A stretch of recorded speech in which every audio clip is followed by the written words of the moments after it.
Hello everyone, आज की इस वीडियो में हम कवर करने वाले हैं 12 दिसंबर के करंट अफेयर्स को। लेक्चर कंटिन्यू करते हैं, देखेंगे अपना पहला प्रश्न। क्वेश्चन है हमारा, यूनिसेफ फाउंडेशन डे ऑब्जर्व कब किया जाता है एनुअली? तो ये आपका है 11 दिसंबर, ऑप्शन डी करेक्ट हो जाएगा। प्रतिवर्ष जो है हम 11 दिसंबर को यूनिसेफ फाउंडेशन डे मनाते हैं। अच्छा, यूनिसेफ का फुल फॉर्म क्या होता है? United Nations international children's emergency fund, ये आपको थोड़ा सा याद रखना है। एंड बात करें हम यहाँ पर तो 2025 की थीम इम्पॉर्टेंट है। किसी भी इम्पॉर्टेंट डे की थीम काफ़ी ज़्यादा इम्पॉर्टेंट होती है आपके एग्ज़ाम के लिए, तो वो है आपका माई डे माई राइट्स, याद रखिएगा। आगे देखेंगे यहाँ पर कुछ इम्पॉर्टेंट ऑर्गेनाइजेशन है और उनके हेडक्वार्टर्स लिखे गए हैं। तो सबसे पहले तो यहाँ पर देखो, UNO, UNICEF, United nation population fund and जो यूएन का सिक्योरिटी काउंसिल है, इन सब का हेडक्वार्टर कहाँ पर है? यूएसए के न्यूयॉर्क शहर में, ये आपको याद रखना है। फिर आईएमएफ और वर्ल्ड बैंक, इन दोनों का हेडक्वार्टर है वाशिंगटन डीसी, यूएसए में ही। एंड बात करें यहाँ पर है world food programme, food and agricultural organization, इन दोनों का हेडक्वार्टर है इटली के रोम में। फिर है यहाँ पर यूनाइटेड नेशंस हैबिटेट, जिसका जो हेडक्वार्टर कहाँ पर है? वो है केन्या के नैरोबी शहर में। फिर UNCTAD, WHO, ILO, red cross, WTO, WMO, विपो एंड यहाँ पर है UN एड्स, इन सब का हेडक्वार्टर कहाँ पर है? स्विट्ज़रलैंड के जिनेवा शहर में, मोस्ट इम्पॉर्टेंट। फिर आपका इंटरनेशनल कोर्ट ऑफ जस्टिस, काफ़ी बार एग्जाम में पूछा गया है, इसका हेडक्वार्टर वो है नीदरलैंड्स के दी हेग में। फिर है आगे आपका यहाँ पर यूनाइटेड नेशंस यूनिवर्सिटी, जापान के टोक्यो शहर में। यूनेस्को, फिर है यहाँ पे आइकोमोस एंड ये है आपका इकोनॉमिक कोऑपरेशन एंड डेवलपमेंट, इन तीनों का हेडक्वार्टर है फ्रांस के शहर पेरिस में। फिर है आपका यहाँ पर एटॉमिक एनर्जी एजेंसी, फिर है ओपेक, इन दोनों का हेडक्वार्टर कहाँ पर है? ऑस्ट्रिया के वियना शहर में, इंपॉर्टेंट है। फिर आपका है यहाँ पे international maritime organization, commonwealth of nations and amnesty international, इन तीनों का हेडक्वार्टर कहाँ पर है? यूनाइटेड किंगडम के लंदन में। तो ये आपको थोड़ा सा याद रखना है, इंपॉर्टेंट है सारे, ठीक है।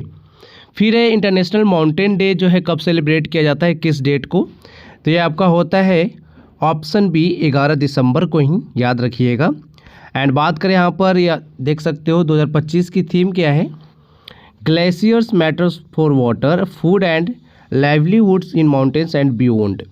एंड ये जो है आपका 2003 से मनाया जा रहा है। इस क्या है ये? International mountain day.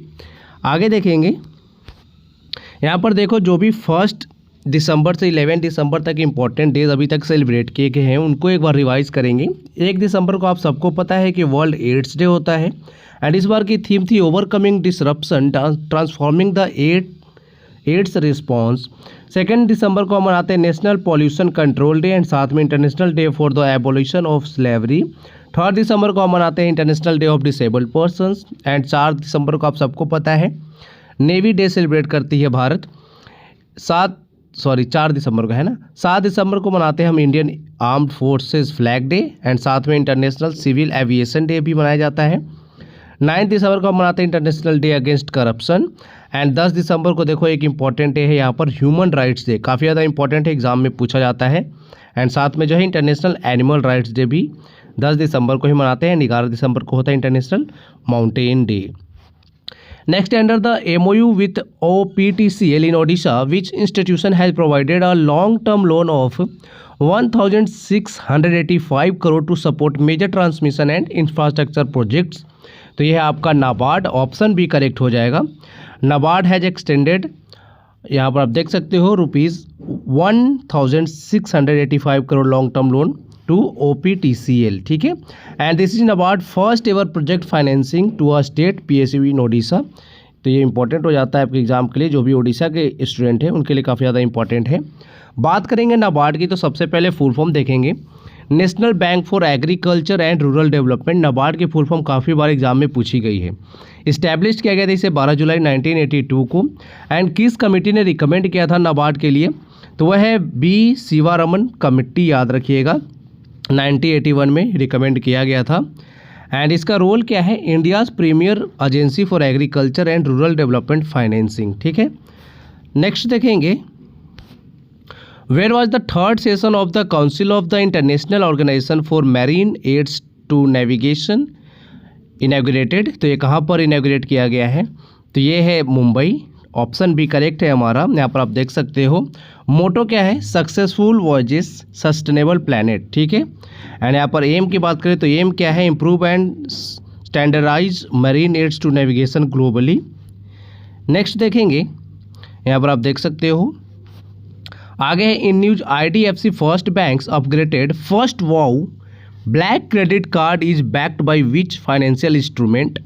तो ये आपका किस लिए है? फिक्स्ड डिपॉजिट के लिए है, ठीक है। IDFC फर्स्ट बैंक जो है इसने लॉन्च किया है upgraded first wow black credit card, किसके लिए? फिक्स्ड डिपॉजिट के लिए। A premium credit card issued against a fixed deposit. Next देखेंगे, यहाँ पर आप देख सकते हो इस तरह का होने वाला है ये। फिर है who won the UNEP champions of the earth 2025 award for climate leadership. तो इस अवार्ड को किसने जीता है? एंड ये काफ़ी ज़्यादा इंपॉर्टेंट अवार्ड है, एग्जाम में पूछा जाता है। तो इनका नाम है Supriya Sahu. Option C correct हो जाएगा। यहाँ पर आप देख सकते हैं सुप्रिया साहू जो है एडिशनल चीफ सेक्रेटरी हैं, कहाँ पे? तमिलनाडु गवर्नमेंट में। एंड इन्होंने ये अवार्ड जीता है UNEP जो है यूनाइटेड नेशन इन्वायरमेंटल प्रोग्राम करके है ये champions of the earth 2025 award. तो काफ़ी ज़्यादा इंपॉर्टेंट हो जाता है ये।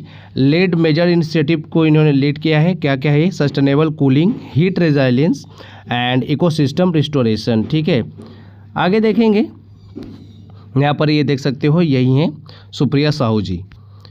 नेक्स्ट है the national Olympic committee of which country signed an MOU with the Indian Olympic association to strengthen bilateral cooperation in sports. तो किस देश की जो है नेशनल ओलंपिक कमेटी ने MOU साइन किया है भारत की जो ओलंपिक एसोसिएशन है उसके लिए? इससे क्या होगा? जो है स्पोर्ट्स को मजबूती मिलेगी दोनों देशों में। तो ये है इटली। ऑप्शन सी करेक्ट हो जाएगा। यहाँ पर आप देख सकते हो इटली की है CONI एंड भारत की हमारी है IOA। इन दोनों ने MOU साइन किया है बूस्ट करने के लिए स्पोर्ट्स कोऑपरेशन को, ठीक है। फोकस एरियाज आप सबको पता है athlete training and high performance support, access to world class sports infrastructure, advancement in sports science and technology. तो इस पर जो है फोकस किया जाएगा। आगे यहाँ पर आप देख सकते हो इंडियन ओलंपिक एसोसिएशन के बारे में लिखा हुआ है। तो यहाँ पर देखो 3-4 फैक्ट्स जो है काफ़ी ज़्यादा इंपॉर्टेंट है। सबसे पहले तो जो है इस्टेब्लिश्ड कब हुआ था ये? तो ये हुआ था 1927 में। एंड जो फाउंडिंग लीडरशिप की बात करें तो वो 2 व्यक्ति थे। एक तो है सर दोराबजी टाटा जी जो कि प्रेसिडेंट रहे थे, एंड डॉक्टर AG नोहरान जो है ये की फाउंडिंग मेंबर रहे थे, ठीक है। बात करें यहाँ पर आप देख सकते हो करेंट में चेयरमैन कौन है? तो ये है PT ऊषा। मोस्ट इंपॉर्टेंट जरूर याद रखिएगा, इंडियन ओलंपिक एसोसिएशन की कौन है चेयरमैन? तो वो है PT ऊषा। काफ़ी ज़्यादा इंपॉर्टेंट है। एंड ये शायद जो है मुझे थोड़ा सा ध्यान नहीं आ रहा, ये पहली महिला भी है जो इस जो एसोसिएशन की जो है चेयरमैन बनी है। ये थोड़ा सा आप कंफर्म करिएगा, ठीक है, कमेंट बॉक्स में। आगे देखेंगे which ministry launch the your money your right campaign to accelerate the settlement of 2000 crore unclaimed assets. तो किस मंत्रालय ने जो है 2000 करोड़ की अनक्लेम्ड संपत्ति के सेटलमेंट में तेजी लाने के लिए आपका पैसा आपका अधिकार कैंपेन शुरू किया? तो यह ministry of finance. Option B correct हो जाएगा। अनाउंस किया गया मिनिस्ट्री ऑफ फाइनेंस के द्वारा। एंड ऑब्जेक्टिव क्या है? Facilitate settlement of unclaimed financial assets. तो ये आप सबको पता है, थोड़ा सा ध्यान रखिएगा, ठीक है। एंड की रेगुलेटर्स इन्वॉल्व इसमें रहेंगे RBI, SEBI, IRDAI, PFRDA and IEPFA। यहाँ पर आप देख सकते हो ये है आपकी कौन? हमारी कौन है ये? निर्मला सीतारमन जी हैं जो कि फाइनेंस मिनिस्टर हैं करेंट में, है ना। नेक्स्ट है how many medals did India win at AFI Asian equestrian championship 2025। Equestrian क्या होता है? घुड़सवारी वाली जो रेस होती है ना उसको एक्वेस्टेरियन बोलते हैं, जो घुड़सवारी हम करते हैं ना। तो यहाँ पर करेक्ट आंसर हो जाएगा ऑप्शन सी। 5 मेडल्स यहाँ पर भारत ने जो है जीता है। ये आप देख सकते हो। एडिशन एंड डेट्स की बात करें तो सेकेंड एडिशन था इसका, एंड 24 नवंबर से लेकर 7 दिसंबर 2025 तक आयोजित हुआ है। कहाँ पर हुआ है? तो थाईलैंड में हुआ है, ठीक है। थोड़ा सा जो है वेन्यू इंपॉर्टेंट हो जाता है एग्जाम के लिए। मेडल टैली की अगर बात करें तो थाईलैंड जो है यहाँ पर टॉप पे रहा है 7 मेडल्स के साथ, 3 गोल्ड, 4 ब्रॉन्ज। सेकंड नंबर पे हांगकांग रहा है एंड थर्ड पे रहा है भारत, जिसने 1 गोल्ड मेडल जीता है, 4 सिल्वर जीता है, ठीक है। एंड यहाँ पर आप देख सकते हो इंडिविजुअल गोल्ड की बात करें तो आशीष ने जीता है एंड ये फर्स्ट इंडियन राइडर बन चुके हैं जिन्होंने गोल्ड जीता है eventing at continental level. And silver की बात करें तो टीम ने जीता है, जिसमें आशीष थे, शशांक सिंह कटारिया थे एंड शशांक कनमुरु थे, ठीक है। एंड यहाँ पर आप देख सकते हो श्रुति वोरा जो है उन्होंने 3 सिल्वर मेडल जीते हैं। आगे यहाँ पर थोड़ा सा हम एक लिस्ट देखेंगे जो कि आपके इक्वेस्टेरियन प्लेयर्स हैं ना उनकी। तो सबसे देखो इम्पोर्टेंट जो है ना फवाद मिर्ज़ा है। ये फवाद मिर्ज़ा काफ़ी ज़्यादा एग्जाम में पूछे गए हैं कि किस स्पोर्ट्स से रिलेटेड है ये। फिर यहाँ पर देख सकते हो जितेंद्रजीत सिंह अहलुवालिया हैं, दिव्य कीर्ति सिंह हैं, फिर दीप कुमार अहलावत, राकेश कुमार। यहाँ पर जो है लिस्ट एक बार आप देख लेना, ठीक है। फवाद मिर्ज़ा यहाँ पर देखो 2-3 बार रिपीट हो चुका है। चलो आगे देखेंगे। नेक्स्ट है which brand has renewed its partnership as the official regional sponsor of the Argentina football association for the 2026 world cup period. तो किस ब्रांड ने जो है 2026 वर्ल्ड कप के लिए अर्जेंटीना फुटबॉल एसोसिएशन के ऑफिशियल रीजनल स्पॉन्सर के तौर पर अपनी पार्टनरशिप की रिन्यू की है? तो ये है हमारे देश का अमूल, ठीक है। ऑप्शन ए करेक्ट हो जाएगा, इंपॉर्टेंट है। अमूल ने जो है अभी रिन्यूड किया है it's sponsorship with Argentina football association for another season. And partnership कब से है? 2022 से है एंड इस बार भी जो है अमूल ही रहेगा, ठीक है।